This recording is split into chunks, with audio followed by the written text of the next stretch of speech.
For decades, filmmakers have tried to capture the complexities of being a teenager in high school, those awkward transition years as you become a full adult. This usually plays out through a series of somewhat accurate but repetitive cliches: bullying, immature romances, and awkward parties. But as enjoyable and relatable as these storylines can be, they're still somewhat hollow, only skimming the surface of the characters depicted.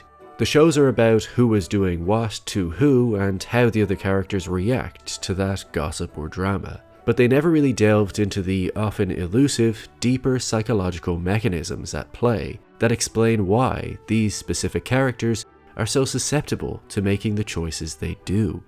Movies like The Breakfast Club were hailed for their originality and depth in the 1980s, merely for confessing that yes, there is in fact a real, often damaged individual underneath the mask they wear in public. But then we fast forward to today, and HBO's Euphoria has frankly blown away everything that has come before it.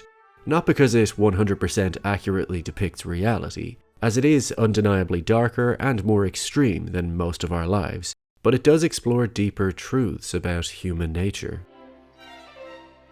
Really, what Euphoria masters is capturing the lived experience of each character, not just in how they socialize with others, but how they perceive themselves and the deeper emotional wounds that guide their decisions.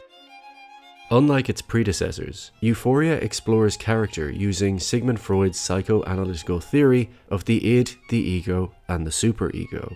To summarize embarrassingly briefly, the id is a person's unconscious instinct, their unrestrained needs, wants, and desires. The superego, residing above the ego, looking down, casting judgment, is essentially the conscience, a combination of environmental factors such as parents, teachers, and culture that all combine to create a person's moral compass. And the ego is a person's mediator between the id, the superego, and reality.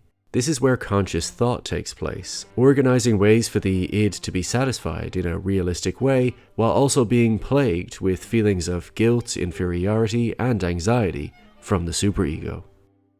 The reason Euphoria is the perfect setting to subliminally explore these concepts is that the characters are coming of age. They're still living in the environment that taught them to be the person they are, while their hormones are also going crazy, increasing their desires, which whiplashes the ego into overdrive, frantically negotiating between their subconscious instincts and the world's expectations of them, while usually falling short because, yes, they are teenagers. This makes Euphoria much more than just a show about high school, sex, or drugs. It's a thorough character study exploring how circumstance, trauma, and environment cement certain behaviors and place people on a trajectory that's hard to stop. So let's take a look at how writer-director Sam Levinson establishes his characters, and how he explores the deeper parts of them to create a more emotionally fulfilling experience for the audience. Now obviously there are going to be spoilers for the first 2 seasons, so if you haven't seen the show already, I highly recommend you watch it before continuing any further. Unlike virtually any other show I've ever seen, Euphoria starts off with a long introduction to each individual character, narrated by Rue.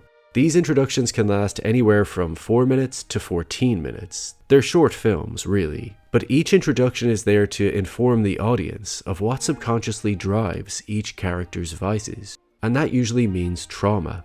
We time travel back to their childhood, isolating each individual away from their public persona so we can learn more about not just what they had, but what they lost, what was taken from them. As loss is often at the core of what makes a person who they are, it's these moments that teach us how to reconcile our desires with reality. In the case of Rue, she was born with a series of psychological disorders, but then had her father stolen away from her.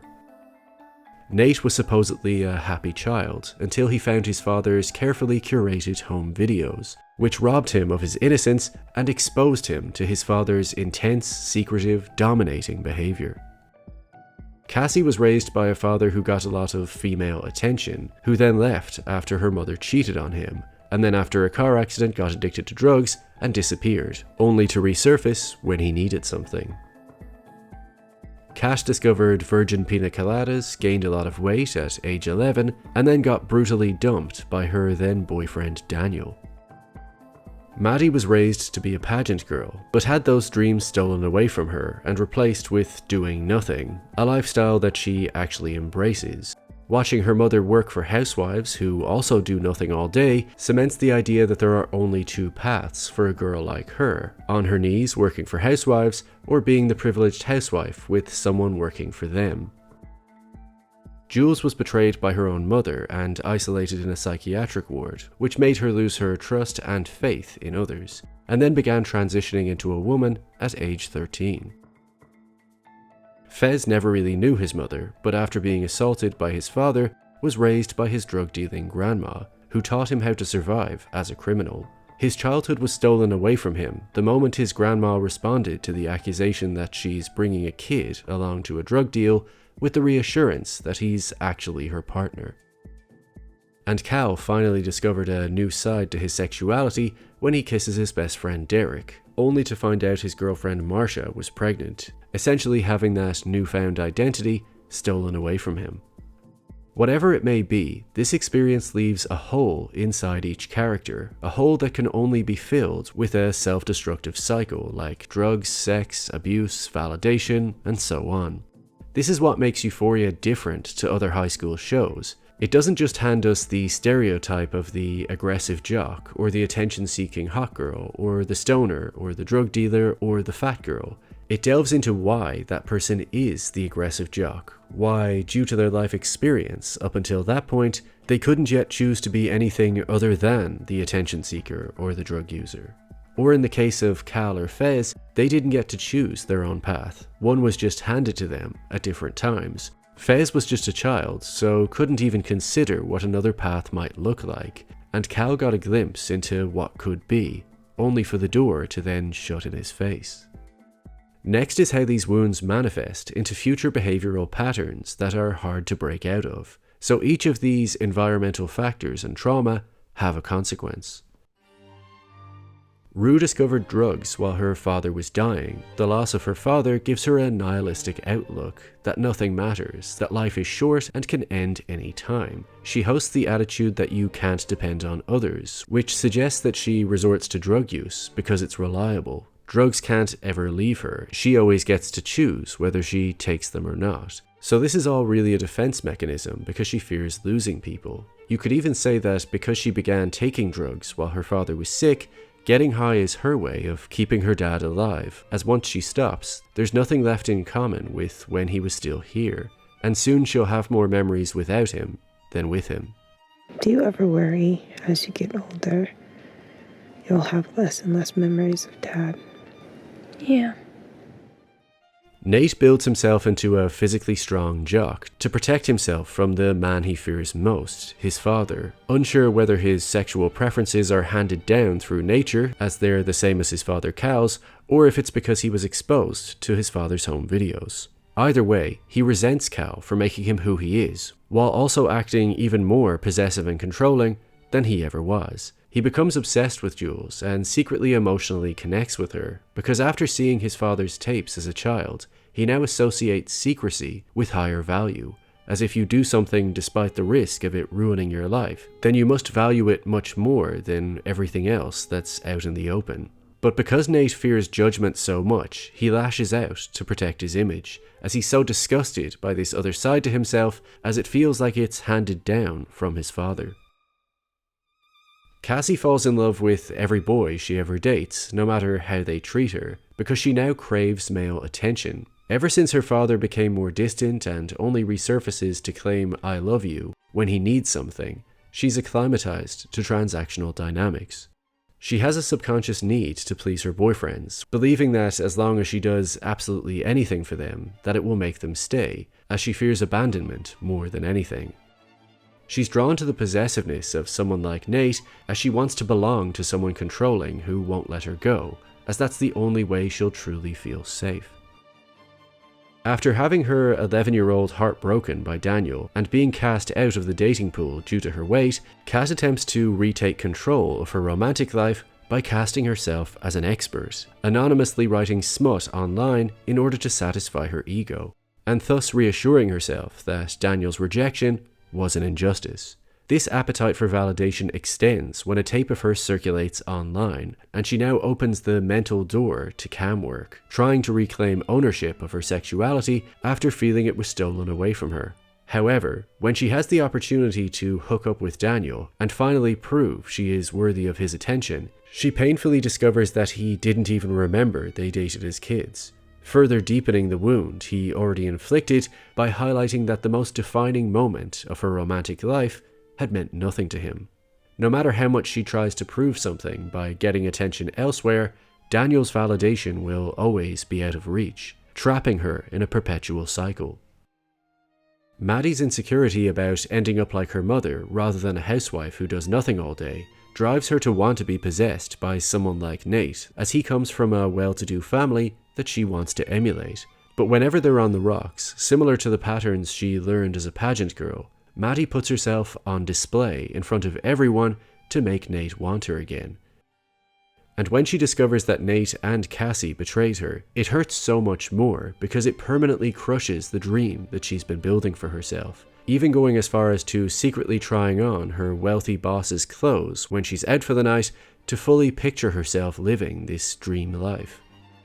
After her mother locked her up in a psychiatric ward, Jules is left with a deeper understanding and patience for someone like Rue. Her wound of feeling unwanted as a child and her insecurity of being trans leads her to allowing herself to be used by men, as it validates her need for acceptance. As she said to her therapist, "I feel like I framed my entire womanhood around men." Fez has blurred the lines between customers like Rue and family members, as there's never been any boundaries between people close to him and drugs. He also responds to Nate's threats exactly like his grandmother taught him to. And Cal's wound manifests with this excessive, secret, controlling behavior, as he's always felt out of control of his entire adult life, as he never chose to have a family. It just started without his consent. At first he's willing to go to any lengths to stop the truth from coming out, but when he discovers his own son Nate already knew, he begins to unravel coveted memories, going for a drive in the same car and drunkenly driving to the same bar that he kissed Derek in. Whereas we all like to think that time heals all wounds, and that the characters will inevitably grow out of this, Cal is an example that some unresolved issues can haunt you for decades if left unaddressed. Little details show us a lot, like how in the gay bar, Cal regresses back to acting like a teenager, wanting to wrestle, because that underdeveloped side to himself is still just a boy. So as you can see, each of Euphoria's characters have a missing piece inside of them, something that drives them to act immorally or selfishly, but they also keep it a secret because of the shame they feel for their behavior. They live this secret other life to avoid judgment, and to explore how they really feel about their vices and pushing beyond socially accepted limitations in private. But there always remains an inner critic, a superego creating emotional turmoil. For example, Rue hates herself for her drug use. Jules and Nate secretly both feel ashamed that their purely texting relationship was more meaningful than any connection they've ever experienced in real life. However, because we understand the environment these characters grew up in and how isolated they felt, we maintain a degree of empathy for each of them, as this isn't who they're simply choosing to be, it's the cards they were dealt, and we know that they're not exactly happy with this outcome either. They're just a broken child, trying their best to make sense of this world by either hiding or taking control of things in order to feel safe. Which is why Lexi's play at the end of Season 2 really touched a nerve with each character. Aside from serving as our first real introduction to Lexi and her insecurities from being overshadowed by Cassie her whole life, it also captured her perspective and experience with each character. It offered Rue a new way of viewing her story to date, showed Maddy and Cassie's friendship before it was broken apart by Cassie's vices, and publicly humiliated Nate's macho persona, showing him that as hard as he tries to suppress his sexuality, others still see right through it, and as much control as he tries to assert, he can't control what other people think. There's something simultaneously thrilling and tragic about watching these characters, who have been carefully managing a secret other life, now getting exposed so publicly, showcasing their personas from other people's perspective. Just like the id being judged by the superego, they're being ridiculed by a room of people who have all contributed to the very environment that shaped them. In the same way trauma is what started their cycles of destructive behavior, pain is a reliable catalyst for real change, so this public humiliation serves as the beginning of a new cycle. As Fez said to Lexi, sometimes people need to get their feelings hurt. All of this is what makes Euphoria's writing so special.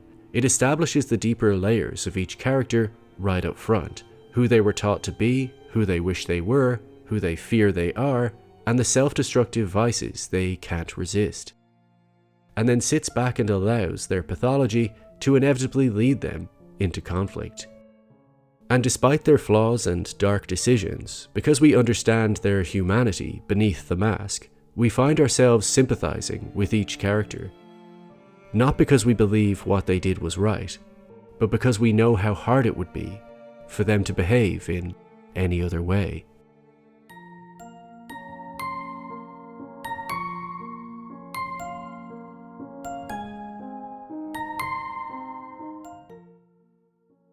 If you enjoy content like this and want to see more of it, please do consider supporting me on Patreon, as it really does make a difference to how much content I can pump out. Or if you can't afford that, then simply like the video, subscribe, and leave a comment down below to help the algorithm do its thing.